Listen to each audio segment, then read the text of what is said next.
Hello friends, मैं हूं doctor Kuldeep. आपका हमारे YouTube channel concept nursing classes में बहुत बहुत स्वागत है।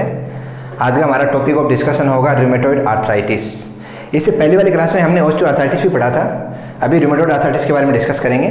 और ये वीडियो अगर आपको पसंद आता है तो लाइक का बटन और सब्सक्राइब कीजिए हमारे चैनल को, और बेल आइकन दबाना बिल्कुल मत भूलिएगा।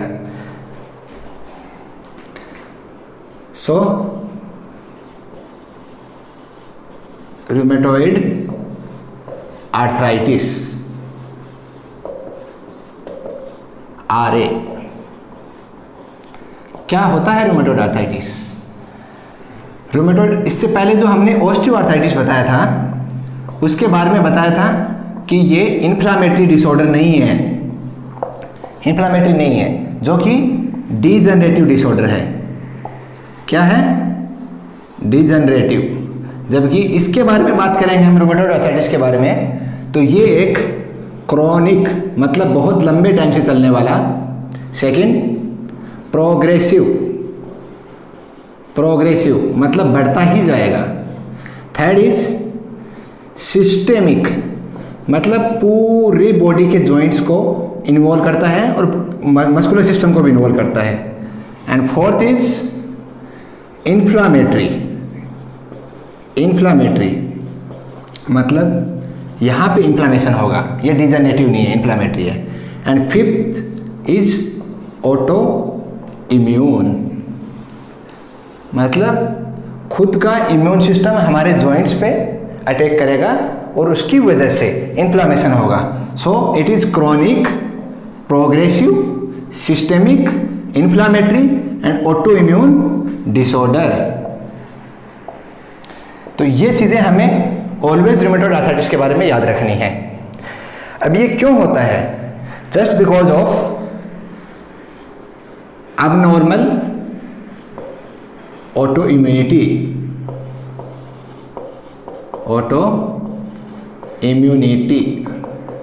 क्या होगा इसमें? इम्यून कॉम्प्लेक्स बनेंगे। कैसे?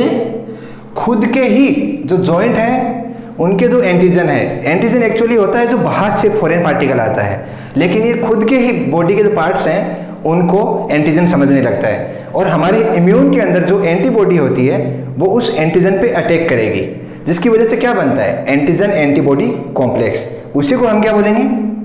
इम्यून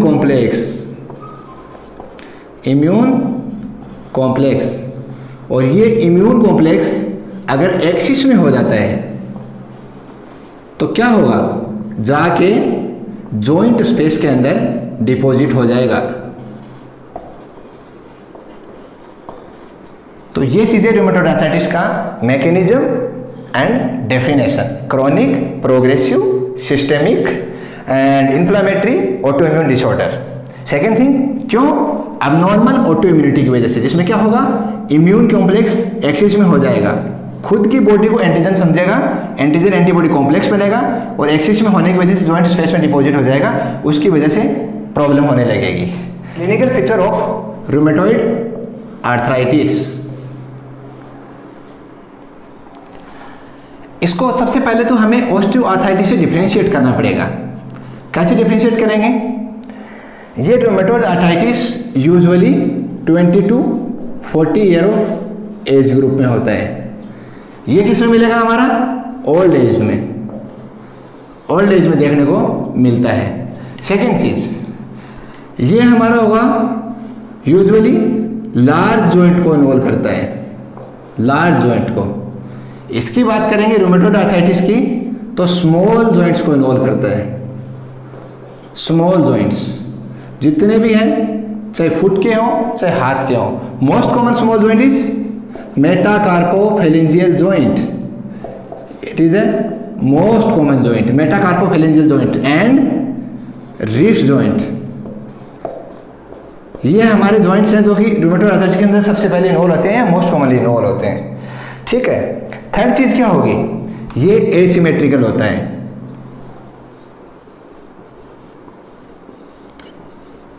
हो सकता है कि दोनों तरफ हो जाए, लेकिन यूजुअली एक जॉइंट को इन्वॉल्व करता है। लेकिन ये रूमेटॉइड आर्थराइटिस ऑलवेज सिमेट्रिकल होता है।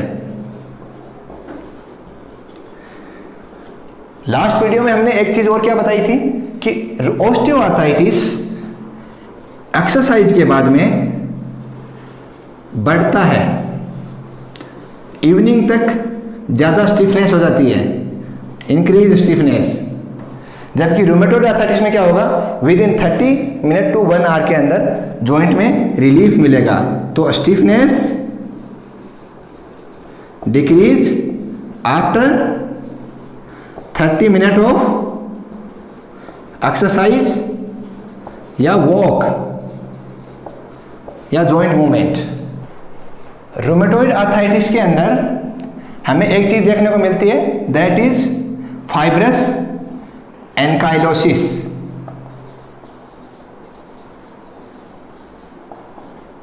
एनकाइलोसिस क्या है ये फाइब्रस एनकाइलोसिस? फाइब्रस इसका होगा कि फाइब्रस बैंड बन जाता है जॉइंट स्पेस के अंदर। फाइब्रस बैंड, किसी भी जॉइंट के अंदर फाइब्रस बैंड बनेगा। और एनकाइलोसिस मतलब फ्यूजन, वहाँ की बोन होंगी वो फ्यूज हो जाएंगे, जिसकी वजह से डिफॉर्मिटी हो जाती है।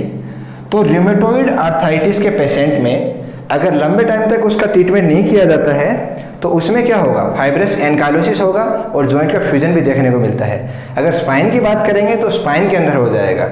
अंगुलियों के अंदर बात करते हैं तो मेटाकार्पोफेरेंजियल जॉइंट और रिस्ट जॉइंट के अंदर अगर डिफॉर्मिटी होगी, फाइब्रस बैंड बनेगा, एनकाइलोसिस होगा और उसकी वजह से हमें अलग अलग डिफॉर्मिटी देखने को मिलेंगी, जिसमें क्या होती है, स्वान नेक डिफॉर्मिटी और बोटेनर डिफॉर्मिटी। ये 2 डिफॉर्मिटी याद रखिएगा, रूमेटॉइड आर्थराइटिस के अंदर बहुत ज़्यादा इंपॉर्टेंट है, जो कि पूछे जाते हैं कि boutonniere deformity is seen in rheumatoid arthritis, swan neck deformity is seen in rheumatoid arthritis.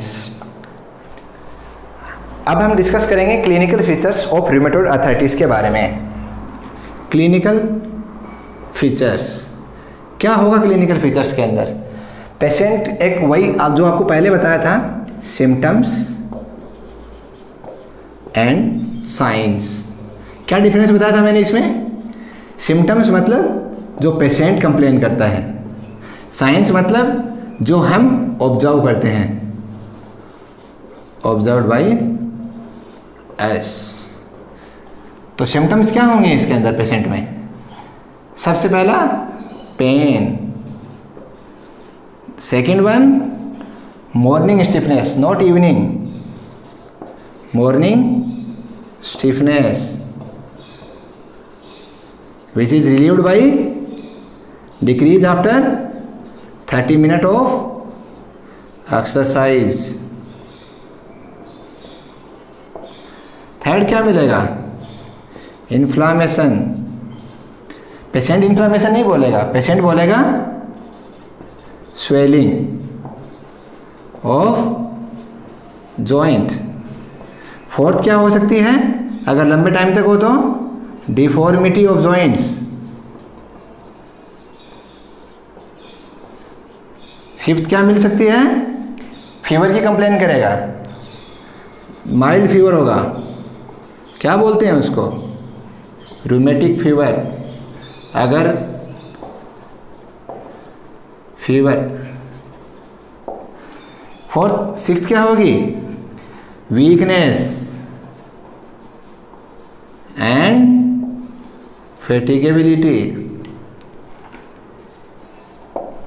और लेथार्जी। ये हमारे होंगे सिम्टम्स जो कि पेशेंट कंप्लेन लेके आएगा। ठीक है, हम एग्जामिनेशन करेंगे तो जो जॉइंट देखा जो हमने, उसके अंदर क्या मिलेगा? Erythema, redness. Okay, second tender joint, joint tenderness. Patient बोलता है दर्द हो रहा है, हम चेक करते हैं उसको टेंडरनेस बोलते हैं। फोर्थ क्या होगा? वहाँ पे स्वेलिंग मिलेगी। रेंज ऑफ मोशन क्या होगा?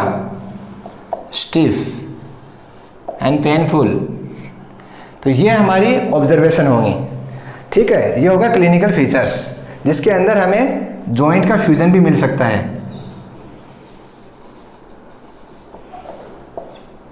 अब हम बात करेंगे इन्वेस्टिगेशंस एंड मैनेजमेंट की। तो क्या इन्वेस्टिगेशन कराएंगे हम? अगर पेशेंट आ रहा है, पेन की कंप्लेन कर रहा है, जॉइंट डिफॉर्मिटी की कंप्लेन कर रहा है एंड फीवर बता रहा है, तो सबसे पहले हमारी क्या होती है? Routine investigation. रूटीन इन्वेस्टिगेशंस क्या कराएंगे? CBC बढ़ा हुआ मिलेगा। Second ESR erythrocyte sedimentation rate बढ़ा हुआ मिलेगा। थर्ड C रिएक्टिव प्रोटीन बढ़ा हुआ मिलेगा। क्या है ये? Acute phase reactant. ये हमारे एक्यूट फेज रिएक्टेंट हैं जो कि नॉर्मल इन्वेस्टिगेशन में होगा। इसके अलावा क्या चेक करेंगे हम? Rheumatoid factor. रूमेटॉइड फैक्टर क्या बोलते हैं शॉर्ट में? RF। तो ये बढ़ा हुआ है, इसका मतलब रूमेटॉइड आर्थराइटिस है, ये श्योर है। लेकिन अगर ये पॉजिटिव नहीं मिलता है, रूमेटॉइड फैक्टर अगर बॉडी में नहीं मिलता है, तो इसका मतलब ये कतई नहीं है कि पेशेंट को रूमेटॉइड आर्थराइटिस नहीं हो सकता। समटाइम ये पॉजिटिव मिलता है, समटाइम नहीं मिलता है। और जो मिलता है उसमें भी दो चीज़ें होती हैं कि लो पॉजिटिव है या हाई पॉजिटिव है। हाई पॉजिटिव है, हाई पॉजिटिव है मतलब लंबे टाइम से डिजीज है जिसका ट्रीटमेंट नहीं किया गया है। उसके अलावा हम क्या करेंगे? एक्सरे। एक्सरे में क्या मिलेगा? Decrease joint space. और क्या मिलेगा? Joint erosion. तो मार्जिन होंगी बोन की, वो इरोजिव मिलेंगी। इसके अलावा क्या मिल सकता है? डिफॉर्म्ड हो जाएगी वो, एंड एनकाइलोसिस भी मिल सकता है। तो ये हमारे हो जाएंगे इन्वेस्टिगेशंस में। क्या? Routine investigation CBC, ESR, CRP and rheumatoid factor.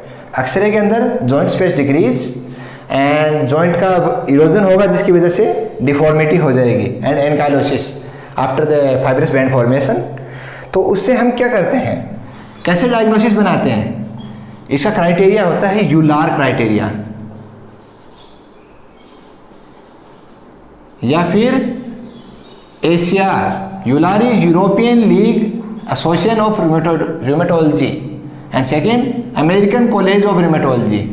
ये क्राइटेरिया है जो कि डायग्नोसिस में काम आता है। किसके? रूमेटॉइड आर्थराइटिस के।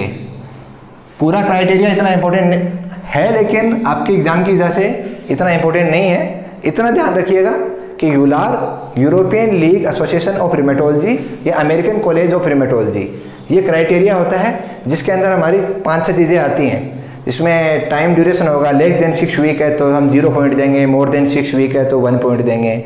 इसके अलावा एक्यूट फेज रिएक्टेंट नॉर्मल है तो 0 पॉइंट देंगे, अगर बढ़े हुए हैं तो 1 पॉइंट देंगे। फिर तीसरा चीज़ होती है रूमेटॉइड फैक्टर चेक करते हैं। रूमेटॉइड फैक्टर अगर एब्सेंट है, नेगेटिव है तो 0 पॉइंट देंगे, अगर लो पॉजिटिव है तो डायरेक्ट 2 पॉइंट देंगे, और अगर हाई पॉजिटिव है तो 3 पॉइंट देंगे। इसके अलावा जॉइंट का इन्वॉल्वमेंट होता है, उसके हिसाब से भी पॉइंट होते हैं कि लार्ज जॉइंट इन्वॉल्व है कि शॉर्ट जॉइंट इन्वॉल्व है। शॉर्ट जॉइंट इन्वॉल्वमेंट है तो ज़्यादा पॉइंट्स होते हैं। तो उस बेसिस पे अगर क्राइटेरिया डायग्नोसिस तब बनती है जब टोटल पॉइंट हो जाते हैं more than 6। More than 6 are suggestive of rheumatoid arthritis. तो ऐसे हम इन्वेस्टिगेशन से, जिसमें रूटीन, एक्सरे और डायग्नोस्टिक जो क्राइटेरिया है, यूलार क्राइटेरिया या ACR क्राइटेरिया, जिससे हम डायग्नोसिस बना लेंगे। अब हम बात करेंगे मैनेजमेंट ऑफ रूमेटॉइड आर्थराइटिस के बारे में, जिसमें क्या है? इन्वेस्टिगेशन और डायग्नोसिस हम डिस्कस कर चुके हैं। बात होगी ट्रीटमेंट की।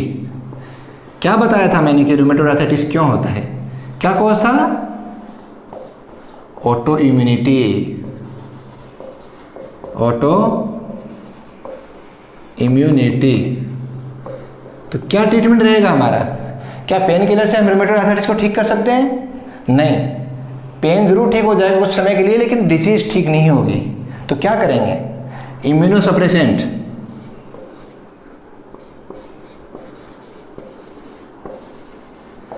Immunosuppressant. Immunosuppressant drug of choice क्या है हमारी? Drug of choice is methotrexate.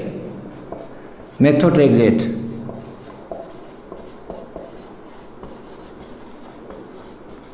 बाकी और क्या क्या दे सकते हैं इसके अलावा?